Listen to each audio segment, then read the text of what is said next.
Welcome to Deep Thought. Been thinking about Caste lately.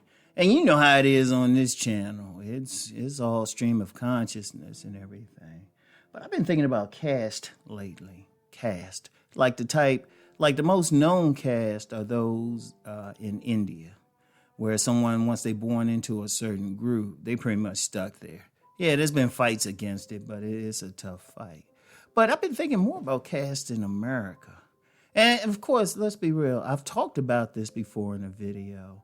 But you know, one thing when you think about different things, especially stream of consciousness, you know, you might think about something like one time and then don't think about it anymore for like 3 years. And then all of a sudden something happens, it brings it back up. You know, as they say, history is circular. People think it's linear. It's more circular, you know. This is, as they said on that TV show, Battlestar Galactica, this has happened before.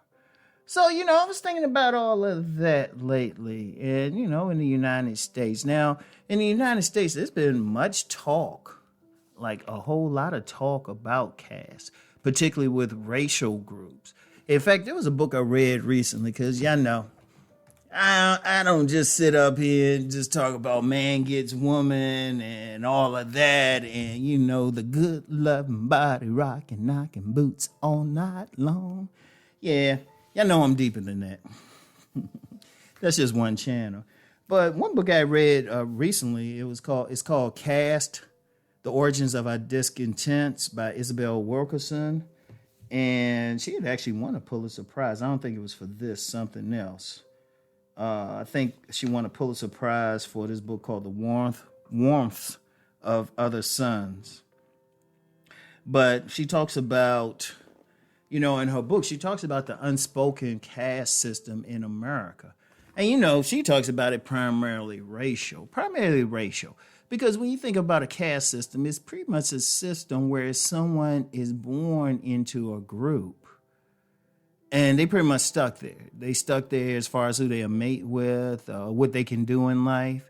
And someone will say, well, no, not in America. But then, you know, I saw a video because, believe it or not, when I'm checking out videos on YouTube, yeah, I might check out some stuff related to relationships, but I like checking out some of the more intellectual stuff. And there was one video, I should have saved it. I might have to try to find it again, but it was saying how 4%, only 4% of people who are in poverty, 4% of the population can expect to rise out of it. And I was like, man, that's deep when you think about it. And it's so many angles to it. I mean, when you really look at the situation, because let's be real with people. And honestly, it goes beyond race. You know, Miss Wilkerson talked about the racial aspect, and that's a real thing, but I'm going to let somebody else get into it. But I've been thinking about it all in other ways.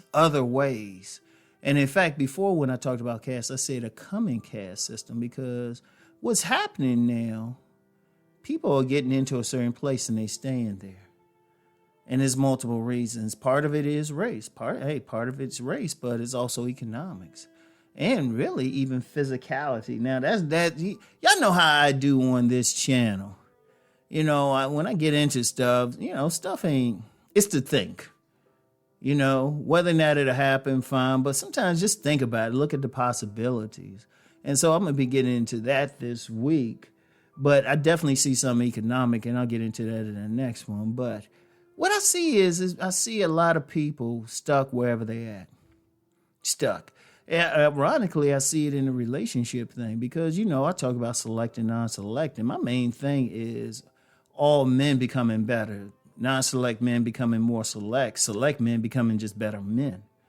Because, just real quick, being select just means you get more opportunities with women. They go through divorces and mishaps and issues just as much, probably more in some cases. They just get more opportunity with women. Right. But, you know, what I'm seeing with a lot of men, I started seeing this with men, women, and then, you know, that they'll get in a certain area and they'll stay there. And then I looked at other groups. I looked at people like you get people economically with generations of poverty. You get some people, their family's been on some type of state assistance for several generations. And stuff keeps repeating itself. Remember, this has happened before. Because that's one of the things people don't realize, life goes in cycles.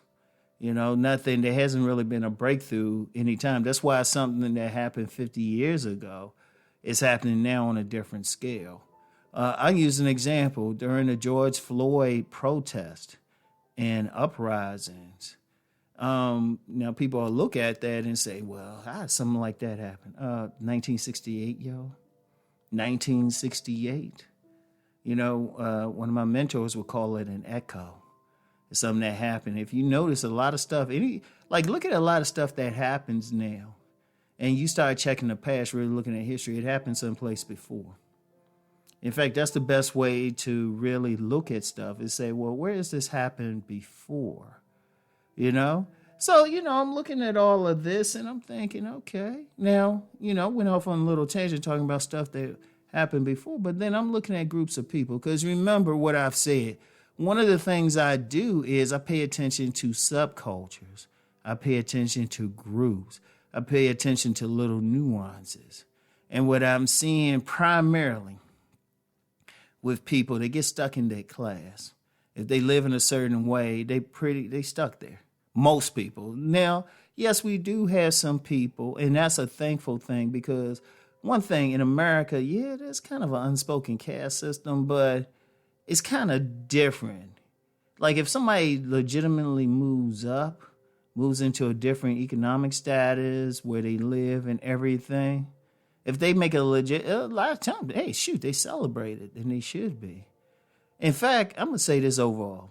Yeah, y'all know I'm going to conspiracy stuff here, but I remember something, but y'all know how I flow too.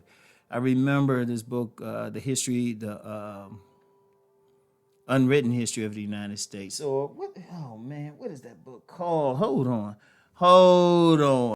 It was called The People's History of the United States by Howard Zinn. I remember something he said in it powerful. He said, this is the perfect system. Because, it has offenses, but it allows people to get through them. So, yes, if you have a certain amount of talent, you can change from one class to the other and stuff. They don't make it easy, but they don't make it hard either. Believe it, and that's why the system is still standing. If somebody had that ambition to go to a higher level, nothing really stops them. If they have the talent to do so. Hence why the system is still standing, because if you leave someone with talent at a certain class of people, all of a sudden they rally that people. That's how revolutions start. But that's getting a little bit deeper. We won't go there. And plus, I don't want my channel snatched. But I've been thinking about that lately, but I've been looking at it at a different thing because one of the things I do is I pay attention to smaller things, not the obvious thing, like the racial thing. Oh, please, that's so obvious.